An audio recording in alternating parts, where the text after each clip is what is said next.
금년 한 해를 상반기를 결산하고 하반기를 새롭게 시작하는 출발선상에 오늘 우리가 함께 모였습니다. 오늘 7월 7일, 7월 첫 주죠. 그러니까 지난주까지는 1년의 반을 살았고 이제 이번 주부터 이제 본격적으로 금년 한 해의 후반기를 살아가게 됩니다.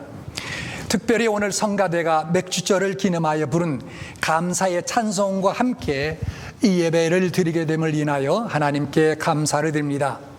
맥주 감사절의 본래의 의미는 보리를 추수하고 난 후에 추수에 대한 감사로 절기는 절기입니다.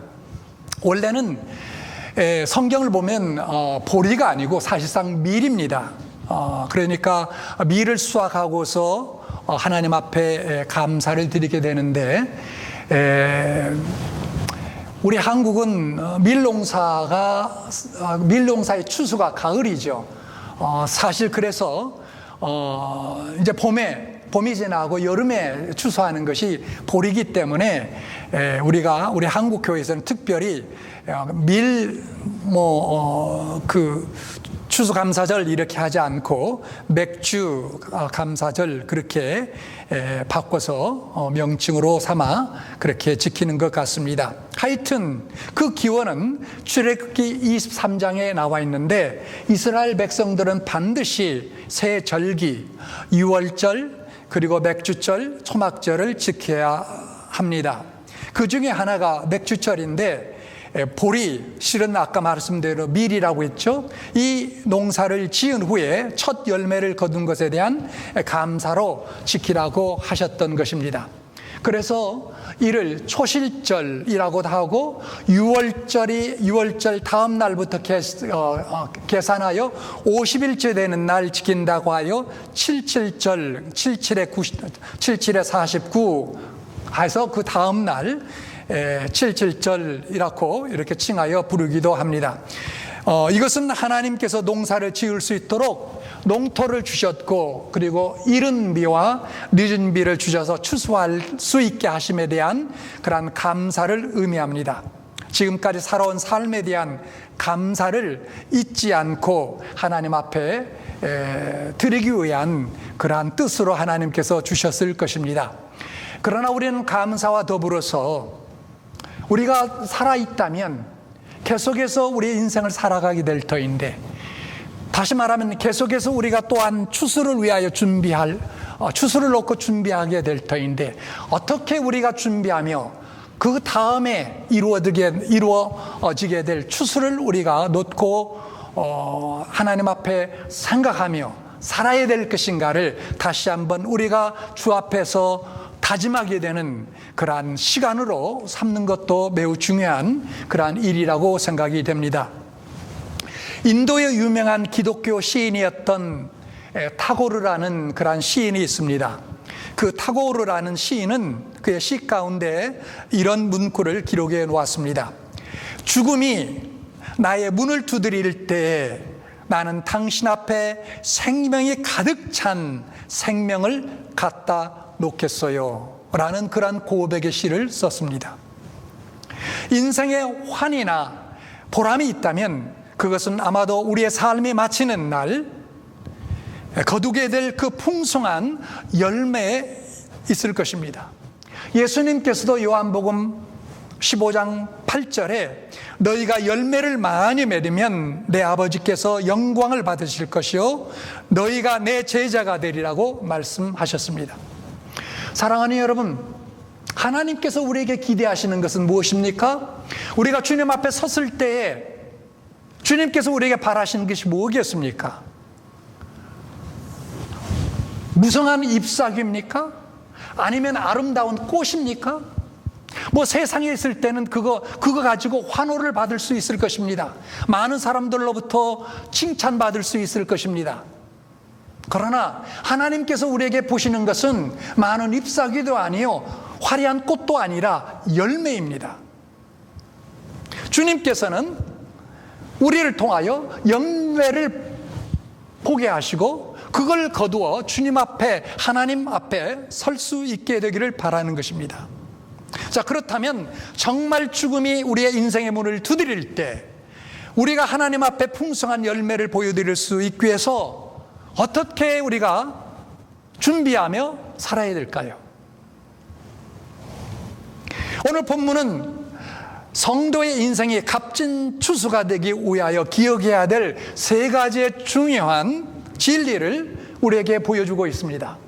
오늘 이 세 가지 진리를 본문 속에서 우리가 찾고 얻는 가운데 앞으로 남은 우리의 삶, 그저 잎사귀만 풍성하고 꽃만 맺히는 것이 아니라 영원토록 하나님 앞에서 있게 될 그러한 열매를 거두어 주 앞에 올라가게 되는 우리 모두가 될 수 있기를 주님의 이름으로 축원을 드립니다.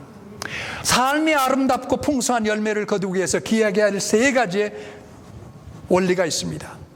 첫째, 우리는 추수의 원리를 기억해야 됩니다. 추수의 원리. 추수의 원리가 무엇입니까? 7절의 말씀이에요. 7절 말씀을 보십시오. 스스로 속이지 말라. 하나님은 업신여김을 받지 아니하시나니 사람이 무엇으로 심든지 그대로 거두리라 라고 말씀합니다. 사람이 무엇으로 심든지 그대로 거두리라 라는 말씀입니다. 이런 것을 일컬어서 인과의 법칙이라고 합니다. 원인과 결과, The principle of cause and result. 원인이 있으면 결과가 있다는 것이죠. 여러분, 이 인과의 법칙, 인과의 원리는 우리의 성경에서 강조하는 진리일 뿐만 아니라 우리가 아는 매우 상식적이고도 보편적인 universal, common, 그리고 universal 이런 보편적인 원리입니다. 그럼에도 불구하고 참으로 기이하고 놀라운 사실은 실제적인 삶의 영역에서는 이 상식적인 추수의 원리가 너무나 간과되고 잊어버리고 그리고 망각하곤 한다라는 사실입니다. 여러분, 그렇지 않습니까? 우리가 하루하루 살아갈 때, 아니 한 해를 살아갈 때에 앞으로 우리 앞에 주어지는 그러한 추수 때가 있다라는 것을 우리가 기억하고 사는 그러한 시간들이 과연 얼마나 있습니까? 어떤 면에서 보면 다람쥐 쳇바퀴 도듯이 그냥 의미 없이 생각 없이 그냥 살아가는 것이 우리 하루하루요, 한 해 한 해가 아닙니까? 왜? 심는 대로 거두리라는 이 놀라운 사실을 우리의 삶 속에서 알고 말씀을 통해 보고 있으면서도 왜 우리가 그렇게 살지 못하는가라는 사실입니다. 사도 바울은 이 추수의 원리를 좀 더 분명하게 고린도 후서 9장 6절에 이야기합니다. 고린도 후서 6장 말씀 제가 준비하지 못했는데 들어보십시오. 이것이 곧 적게 심는 자는 적게 거두고 많이 심는 자는 많이 거둔다 하는 말이로다. 고린도서 9장 6절의 말씀이죠. 이것이 곧 적게 심는 자는 적게 거두고 많이 심는 자는 많이 거둔다 하는 말이로다. 여러분, 농사 집에서 지으신 분 있으신지 모르겠습니다. 조그만한 뒤뜰에다 텃밭 만들어서 이것도 심고 저도 심고 저도 몇 년 전부터 어떤 분이 저희 집에 와서 도와줘가지고 조그만 텃밭 만들고 이렇게 심기도 하는데요. 하도 바쁘다 보니까 그냥 내방추 두고 그냥 그렇게 지내는 그런 해가 벌써 상당히 됐는데요. 여러분은 추수 때를 생각하며 많은 씨를 뿌리는 그런 삶을 살고 있습니까? 그런 성도들도 있지만 보면 사실 많은 성도들은 씨를 뿌리는데 굉장히 인색합니다. 왜 우리가 신앙생활을 하면서 그러한 영적인 씨를 뿌리는 데 있어서 왜 인색할까요? 여러 가지 이유들이 있겠지만 크게 보면 두 가지 이유를 생각할 수 있습니다. 하나의 이유는 내가 심는 씨는 별로 많지 않고 그리고 별로 크지 않다라는 생각입니다. 우리의 잠재의식 속에 그와 같은 생각이 깔려 있습니다. 내가 가진 은사, 내가 가진 능력, 내가 가진 시간, 내가 가진 경험, 내가 가진 재물, 뭐 이런 것들을 씨로 사용해 뿌린다 할지라도 그것이 크게 어떤 큰 일이 벌어지느냐, 뭔가 크게 달라질 게 있느냐, 나 하나 열심을 낸다 한들 뭐가 그게 크게 변할 수 있겠는가라는 그런 의식이 우리의 삶 속에, 의식 속에 깔려 있다라는 거예요. 그런데 여러분, 사실 이 사실은 주님께서 성경에 말씀해 놓고 있습니다. 그게 뭡니까? 주님께서 말씀하신 달란트의 비유죠. 종들에게 주님께서 이야기합니다. 어느 주인이 여행을 가면서 종들에게 달란트를 맡겼다. 한 종에게는 5달란트를 맡겼고, 한 종에게는 2달란트, 그리고 한 종에게는 5달란트를 맡겼다. 5달란트를 맡긴 종은 열심히 일하여 또 5달란트를 맞아서 10달란트를 거두었다. 2달란트를 마찬가지로 열심히 일하여 2달란트를 더 거두어 가지고 왔다. 그런데 1달란트 받은 사람은 어떻게 했습니까? 하찮게 여긴 거예요. 이거 가지고 뭐 그렇게 대수냐라고 해서 감춰두고 일하지 않았다라는 것이죠. 주께서 뭐라고 이야기합니까? 추수 때에 추수할 주인이 그를 향하여 뭐라고 이야기할 것을 얘기해 주고 있습니까?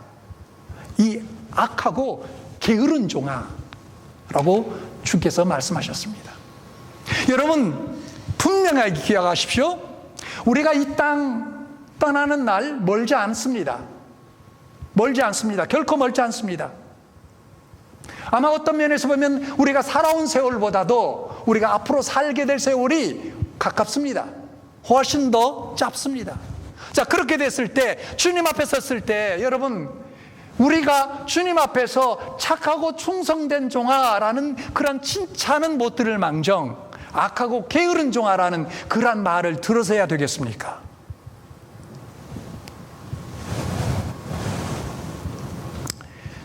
오늘 이후로부터 우리가 좀 마음을 새롭게 가집시다. 새로운 자세를 가지고 하루하루, 한 달 한 달 한 해를 주님께서 주시는 그러한 세월을 따라 살아갑시다. 여러분, 우리가 좀 달라져야 되겠죠. 과거는 과거로 치더라도 앞으로 주어진 세월만큼이라도 주 앞에서 충성을 다하는, 헌신 다하는 그러한 삶을 살아갈 수 있게 되기를 바랍니다. 자, 또 하나의 이유는 요행심리입니다. 요행심리. 내가 비록 적게 심어도 어떻게든 추수가 있을 수 있겠지라는, 다른 논에서 바람이 불어서 떨어져 가지고 뭐가 좀 있겠지라는 그러한 심리. 믿음으로 구원받아 천국에 들어갔으면 됐지, 그렇게 추수 때를 놓고 생각하냐, 상급 생각하냐. 난 하나님이 주신 상급 신경 안 써. 구원받는 것은 나는 만족할 거야. 여러분, 이와 같은 심리가 여러분 혹시 마음속에 없습니까? 그런데 성경은 뭐라고 얘기합니까? 오늘 본문 말씀 7절에서 분명하게 우리에게 이야기합니다. 스스로 속이지 말라. 스스로 속이지 말라. 여러분, 우리 한국 사람 그렇잖아요. 그런 말 있잖아요. 양재물이라도 공짜면 삼킨다고. 그런데 하늘나라에서 우리가 받게 될 그 하나님이 주시는 reward, 그 상급은, 그건 엄청난 거예요. 그건 영원한 거예요. 그 상급을 위해서 우리가 생각, 계획, 노력은커녕 그냥 요행심리로 어찌 적당하게 되겠지, 구원받는 것은 나는 그냥 끝나, 그냥 천국 가면 됐어. 여러분, 그런 생각, 그건 망령된 생각이라는 것이죠. 스스로 속이지 말라고 이야기합니다. 하나님은 업신여김을 받지 아니하시나니 사람이 무엇으로 심든지 그대로 거두리라. 하나님을 조롱하지 말라는 거예요. 여기서 업신여긴다, 다른 번역으로 보니까 하나님을 조롱하지 말라, 그렇게 되어 있습니다. 하나님을 조롱하지 말라. 오늘 이후부터 정말 우리가 신앙생활을 바르게 하고 있다면 우리 자신을 속이지 말고 하나님을 업신여기지 말고 하나님을 조롱하지 말고 하나님이 주신 이 놀라운 이 세월이라는 그러한 그 밭에서 논밭에서 열심히 일하는 그러한 일꾼들이 우리 모두가 될 수 있기를 주님의 이름으로 간절히 축원합니다. 본문의 추수의 원리를 일깨워주는 러시아의 문학가 톨스토이가 쓴 단 한 단편 소설이 있습니다. 바보 이반이라는 그러한 소설인데요. 아마 여러분 읽어보신 분 있으리라고 생각이 됩니다. 톨스토이, 러시안 그 라이터죠. 아주 유명한 그런 문필가죠.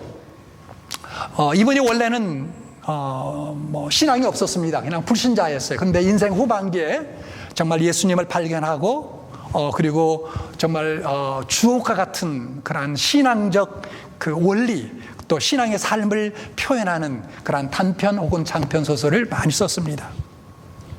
자, 바보 이반이라는 이 소설의 내용은 나타난 내용은 이렇습니다. 옛날 러시아의 어떤 시골 마을에 아주 부유한 농부가 있었습니다. 그리고 그에게는 세 아들과 그리고 딸 하나가 있었는데 불행스럽게도 딸 하나는 벙어리였습니다. 큰 아들의 이름은 세미안, 둘째 아들은 파라스, 그리고 막내 아들은 이반이었습니다. 큰 아들의 꿈은 군인이 되었습니다. 군인이 되는 것이었습니다. 사회에서 출세하려면 그래도 군인이 되는 게 가장 빠른 길이라고 믿었기 때문에 그는 군인이 되고자 했습니다. 둘째 아들은 돈을 많이 버는 사업가가 되기를 원했습니다. 결국 그들은 자신들의 소원대로 큰 아들은 군인이 되어 높은 지위에 오르게 됐고, 그리고 둘째 아들은 큰 기업을 이끌어가는 사업가가 되었습니다. 거기까지는 아무것도 잘못된 것이 없었습니다. 그러나 그 다음이 문제입니다. 군인이 된 아들은 수단과 방법을 가리지 않고 돈을 긁어모았습니다. 사업가가 된 둘째 아들도 오직 부를 축적하겠다라는 일념으로 질주했습니다. 요즘 식으로 말하면 큰 아들은 축제했고요, 쌓았고, 그러니까 비정상적으로 불법적으로 많은 돈을 이렇게 쌓았고요. 둘째 아들은 오늘날 말로 친다면 정경유착을 통해서 자기의 부를 축적해 놓았습니다. 그런 가운데 이 셋째 아들 이반만은 새벽부터 저녁까지 조상대대로 물려받은 시골 농토에서 땀을 흘려가며 농사짓는 일에만 몰두했습니다. 형들은 동생 그를 보고 바보라고 불렀습니다. 저 바보 같은 녀석. 그 시골에서 땀벌로 흘려서 그게 뭐 추수할 게 얼마나 된다고 그렇게 사느냐라고 하면서 조롱했습니다. 그러나 세월이 흘러가면서 큰아들과 둘째 아들은 자기들이 모았던 모든 돈을 결국 잃어버리게 됩니다. 부정축제를 했으니 심는 대로 거둔 것입니다. 더 이상 의지할 데가 없어진 이 첫째 아들과 둘째 아들은 고향집에서 묵묵하게 일하고 있는 막내 동생 이반을 생각하게 됩니다. 고향에 돌아가면 혹시 먹을 것이라도 주고 같이 살게 해줄 수 있겠느냐고 부탁을 해봅니다. 바보 이반은 쾌히 승낙을 합니다. 그리고 조건 하나를 전합니다. 그 조건이 이런 내용입니다. 형님들이 떠나간 후 저희 마을과 가정에는 한 가지 규칙을 세웠습니다. 형님들도 그 규칙에 순종하여야 합니다. 즉 일을 많이 해서 손이 굳은 살이 박힌 사람이 식탁에 제일 좋은 자리에 앉아서 제일 좋은 음식을 가장 먼저 먹을 자격이 있다라는 것입니다. 일을 안 하는 사람, 손에 굳은 살이 없는 사람은 다른 사람이 다 먹은 후에 남은 음식을 먹어야 합니다. 형님들이 오시걸랑 이 규칙을 따라야 합니다. 톨스토이는 이 이야기를 통해서 심는 대로 거두며 일한 만큼 보응받는 것이 하나님 나라의 영적 윤리임을 천명하고 있습니다. 사랑하는 여러분, 인생에 추수 때가 있음을 분명히 알고 최선을 다하고 헌신하여 많은 씨를 뿌리는 여러분 모두가 될 수 있기를 간절히 바랍니다. 간절히 바랍니다. 자, 두 번째 원리는 추수에는 종류가 있다라는 사실입니다. 추수에는 두 가지가 있습니다. 오늘 본문의 말씀해 볼 것 같으면 육의 추수가 있고 또 하나는 영의 추수가 있습니다. 육의 추수는 결국 썩어진 것을 거두는 허무한 추수이며, 반면에 영의 추수는 영원히 남는 것을 거두는 영광의 추수입니다. 바로 8절의 말씀의 내용입니다. 여러분 8절 보세요. 자기의 육체를 위하여 심는 자는 육체로부터 썩어질 것을 거두고 성령을 위하여 심는 자는 성령으로부터 영생을 거두리라. 여러분, 추수가 그렇지만, 추수가 두 종류의 추수가 있지만 그런 것처럼 이 땅을 살아가는 사람들도 사실상 두 종류의 사람이 있습니다. 육체를 위하여 심는 자가 있고, 그리고 성령을 위하여 심는 자가 있다라는 것입니다. 육체를 위하여 심는 자는 비그리스도인이고, 영을 위하여 심는 자는 그리스도인입니까? 그렇지 않습니다. 잘 들어보세요. 육체를 위하여 심는 자는 비그리스도인이요, 성령을 위하여 심는 자는 그리스도인입니까? 반드시 그렇지 않다라는 말씀입니다. 그리스도인임에도 불구하고 성령을 따라 성령을 위하여 심지 못하고 육체를 위하여 심는 사람이 있다라는 사실입니다. 자기의 본능대로, 자기의 충동대로, 자기의 기분대로 인생을 살아간다면 그 사람은 육의 지배를 받는 사람입니다. 그런 인생은 마지막 날 결국 썩어질 것밖에는 아무것도 거둘 것이 없습니다. 이것이 비극입니다. 그러나 또 다른 종류의 인생이 있습니다. 성령을 위하여 심는 자, 다시 말하면 성령의 인도를 받아 사는 그와 같은 사람, 성령이 주시는 소원을 따라 사는 사람, 바로 그 사람입니다. 그렇다면 추수의 성격이 이렇게 결정적인 차이를 보이는 그 이유는 무엇일까요? 저는 그 원인이 삶의 목표에 있다고 생각이 됩니다. 삶의 목표. 사랑하는 여러분, 여러분은 여러분의 삶의 목표가 있습니까? 인생의 마지막 날 선한 열매를 주 앞에 드리기 위해 지금 여러분은 인생의 목표를 어디에 맞추고 있습니까? 그 목표를 세우셨습니까? 그리고 그 목표는 선하고 그리고 영원한 열매를 거둘 수 있는 그러한 목표입니까? 없다면 오늘 말씀을 들은 가운데 그러한 분명한 목표를 세울 수 있기를 바랍니다. 바울 사도는 그의 평생을 지배하는 두 가지 선한 목표가 있었습니다. 이 두 가지 일을 위해 바울의 일생을 바쳤다고 해도 지나친 말이 아닐 것입니다. 자, 첫 번째 목표는 갈라디아서, 오늘 지금 갈라디아서 6장을 봤죠? 갈라디아서 2장으로 돌아가면 우리가 거기서 발견할 수 있는데, 갈라디아서 2장 8절의 말씀을 같이 읽겠습니다. 시작. 베드로에게 역사하사 그를 할례자의 사도로 삼으신 이가 또한 내게 역사하사 나를 이방인의 사도로 삼으셨느니라. 무슨 이야기입니까? 하나님께서 베드로 사도를 불러서 그를 유대인들에게 복음을 전하는 그러한 복음의 사도로 삼으신 것처럼 하나님께서는 바울을 택하여 예수 그리스도를 전혀 알지 못하는 이방 사람들에게 복음을 전하는 일꾼으로 삼으셨다라는 말씀입니다.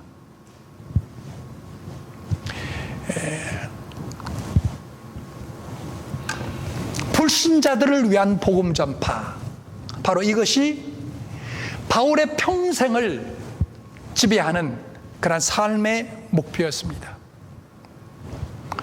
여러분들 가운데 아마 이렇게 생각하시는 분이 있을런지 모르겠어요. 그건 바울의 이야기고, 그건 베드로의 이야기고, 나야 목사도 아니고 선교사도 아니고 신학교 문턱도 안 봐, 그냥 평신도인데 내가 복음을 전하고 그런 일을 어떻게 할 수 있나? 여러분 혹시 그런 생각 드십니까? 그다음 큰 착오입니다.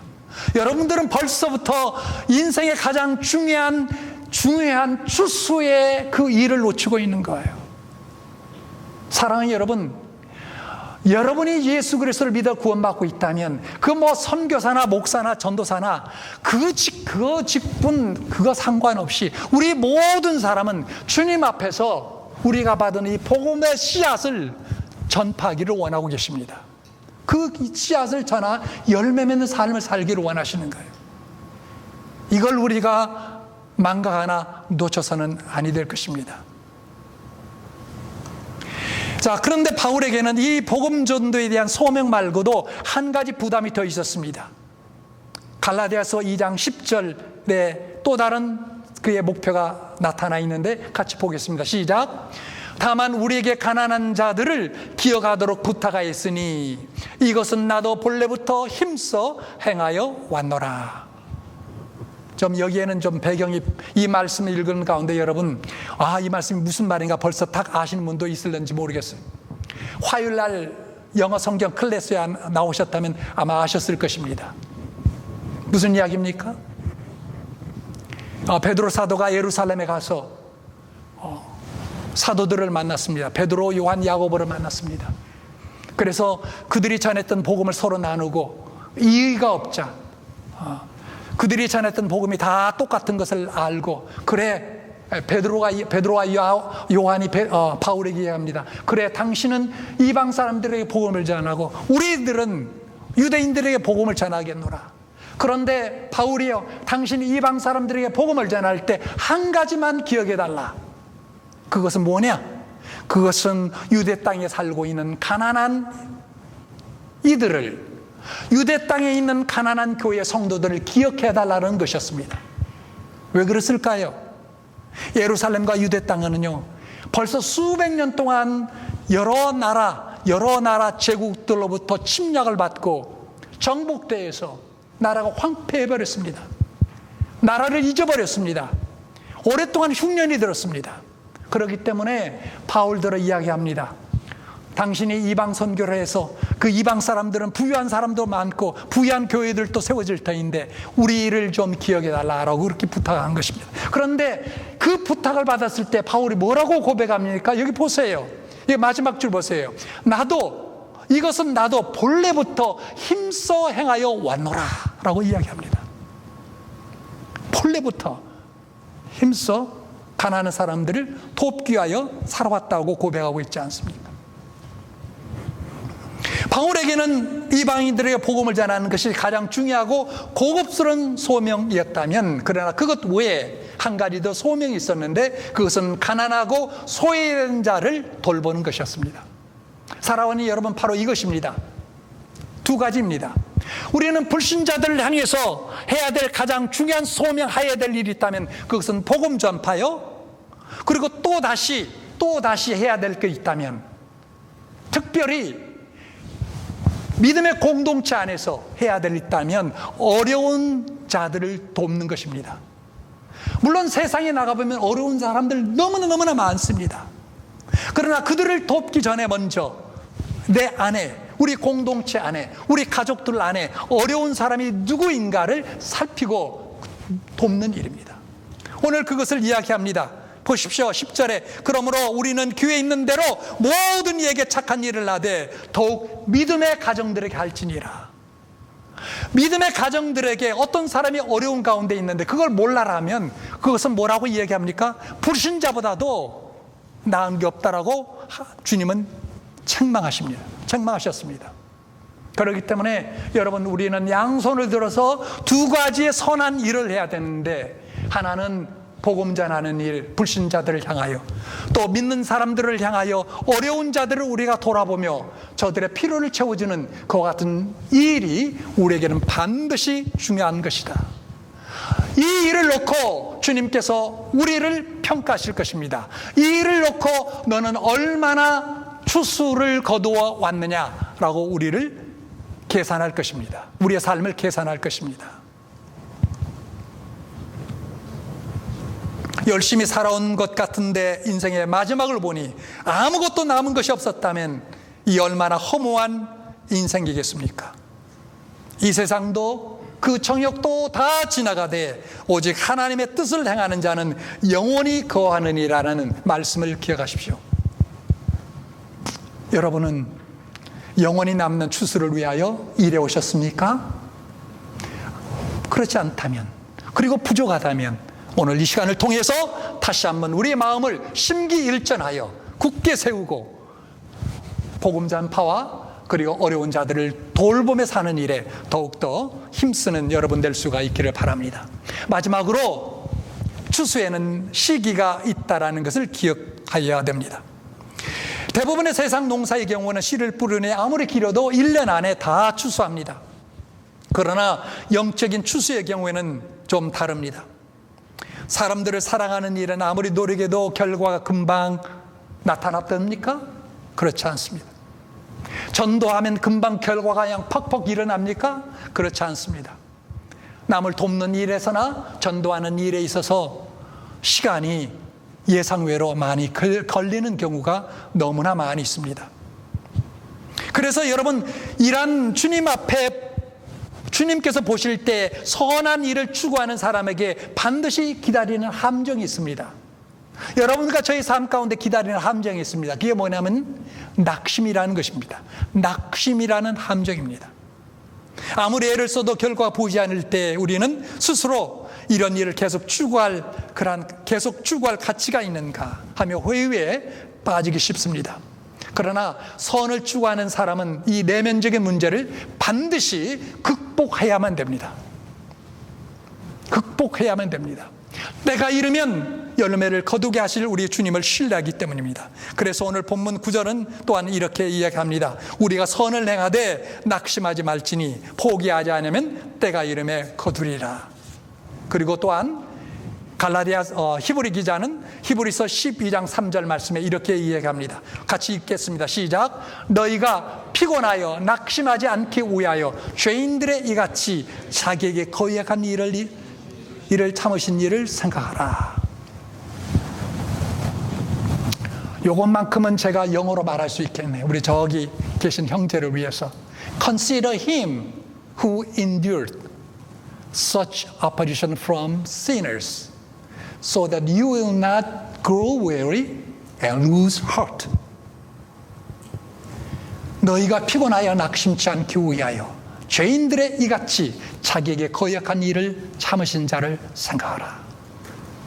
사랑하는 여러분, 주님도 찬란한 영광의 열매를 보기까지 십자가의 고통을 견디셔야 했던 것처럼 우리가 선을 행할 때에 유혹도 있을 것입니다. 아픔과 시련도 있을 것입니다. 사랑하다 보면 어려움도 따르기 마련입니다. 그렇다고 해도 주님께서 주실 열매를 바라보며 오늘을 견딜 수 있는 여러분 될 수 있기를 바랍니다. 이제 말씀을 맺습니다. 심는 대로 거두리라는 추수의 원리에 따라 헌신하고 열심을 다하여 많은 씨를 뿌리는 여러분 될 수 있기를 바랍니다. 그 씨는 무엇일까요? 두 가지 종류의 씨입니다.